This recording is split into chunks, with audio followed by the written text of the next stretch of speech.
ఏవైతే ఫెయిల్యూర్స్ ఉన్నాయో వాటిని అన్నింటినీ కూడా డైవర్ట్ చేయడానికి, ప్రజలకు ఇచ్చినటువంటి హామీల్ని వాటిని తప్పించుకోవడానికి చివరికి కలియుగ దైవమైనటువంటి వెంకటేశ్వర స్వామిని కూడా వాడుకునేటువంటి పరిస్థితుల్లో ఈరోజు రాష్ట్ర ముఖ్యమంత్రి ఉండడం అనేటువంటిది చాలా దురదృష్టకరం.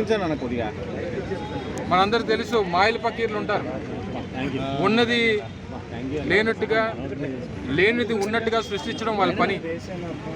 పీసీ సర్కార్ అనేటువంటి ఒక గొప్ప మెజిషియన్ మనందరికీ తెలుసు, ప్రపంచం ప్రఖ్యాతిగాంచినటువంటి గొప్ప మెజిషియన్. ఆయన మించిపడి రాష్ట్ర ముఖ్యమంత్రి చంద్రబాబు నాయుడు గారు. ఆయనకి వారి తల్లిదండ్రులంటే దయ లేదు, దేవుడు అంటే భక్తి లేదు, పిల్లనిచ్చినటువంటి మావంటే విశ్వాసం లేదు, చివరికి ఓట్లేసి గెలిపించినటువంటి ప్రజలంటే భయం లేదు. వీటన్నిటి మధ్య చివరికి మొన్న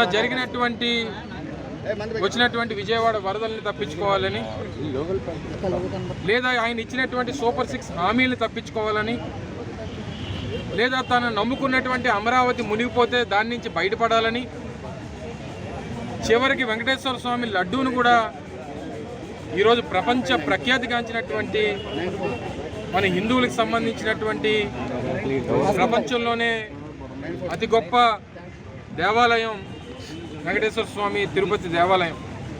ఆ లడ్డూని కూడా, ఎందుకంటే 2014-19 మధ్య కూడా 16 లారీలని వెనక పంపించారు.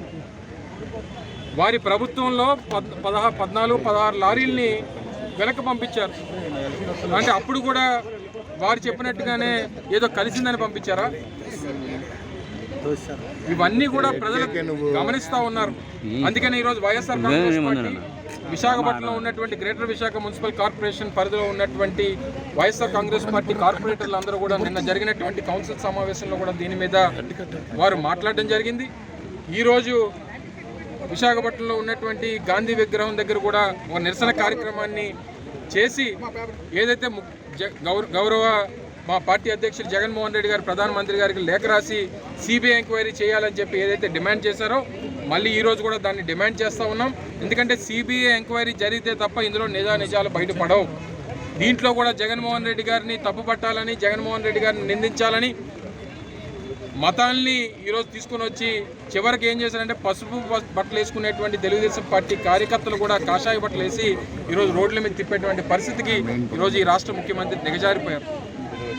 ఈ నెయ్యి గొడవతో చంద్రబాబు నాయుడు గారు తిరుపతికి సంబంధించినటువంటి ఈ నెయ్యి గొడవతో తెలుగుదేశం పార్టీకి 6 అడుగులు బొయ్యి తవ్వుకున్నాడు అనేటువంటి విషయాన్ని సందర్భంగా తెలియజేస్తూ ఉన్నా. ఇప్పటికన్నా దీని నుంచి దేవుడికి క్షమాపణ చెప్పి, ఎందుకంటే వారి వర్షన్లో చూసాం, వారి వర్షను, వారి కొడుకు వర్షను మా ముఖ్యమంత్రి గారికి అక్కడ ఈవోకి ఏం సంబంధం, అది అటానమస్ బాడీ అనేటువంటి మాటలు మాట్లాడుతూ ఉన్నారు, రకరకాలుగా మాట్లాడుతూ ఉన్నారు. చివరికి తప్పుని ఎలా కప్పిపుచ్చుకోవాలి, ఎలా దీని నుంచి బయటపడాలనేటువంటి పరిస్థితిలో వారు ఉన్నారు. ఈ గొడవ దేవుడితో గొడవ పెట్టుకున్నాడు. కలియుగ దైవమైనటువంటి వెంకటేశ్వర స్వామి పాదాల చెంత పుట్టినటువంటి చంద్రబాబు నాయుడు ఎందుకు ఆయనతో మీరు ఈ రాజకీయాలు చేస్తూ ఉన్నారనేటువంటిది ఒకసారి గ్రహించమని చెప్పి కోరుతా ఉన్నాం. 75 సంవత్సరాల వయసు మనకి. ఈ వయసులో దేవుడితో పెట్టుకున్నావు, తప్పకుండా మీకు తగినటువంటి శాస్తి జరుగుతుంది.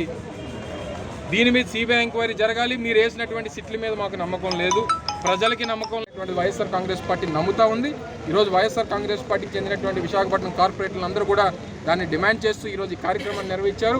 జిల్లా పార్టీ అధ్యక్షులు కానీ, మా మేయర్ గారు కానీ, మిగిలినటువంటి పెద్దలు కానీ అందరూ కూడా దీంట్లో ముందుకు వచ్చి ఏ రకంగా సిబిఐ ఎంక్వైరీని డిమాండ్ చేస్తూ ఉన్నారు అనేటువంటిది మరొకసారి ఈ సందర్భంగా ప్రజలందరూ కూడా తెలియజేస్తారు. గారు విదేశాల పర్యటనలో ఉన్నారు, ఆయన అమెరికాలో ఉన్నారు.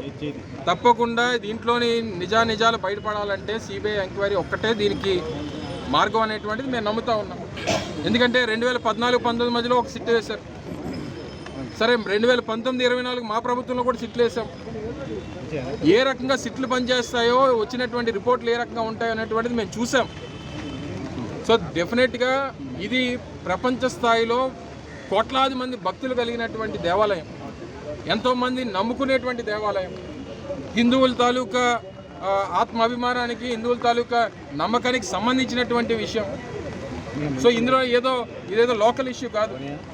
సో డెఫినెట్గా దీని మీద ప్రపంచంలో ఉన్నటువంటి హిందువులు కానీ తెలుగువారు కానీ కలియుగ దైవం అయినటువంటి వెంకటేశ్వర స్వామిని నమ్ముకునేటువంటి ప్రతి ఒక్కరూ ఎదురు చూస్తూ ఉన్నారు. సిబిఐ ఎంక్వైరీ మాత్రమే నిజానిజాలు బయటకు వస్తాయనేటువంటిది మేము నమ్ముతా ఉన్నాం. దానికోసం ఎదురు చూస్తూ ఉన్నాం.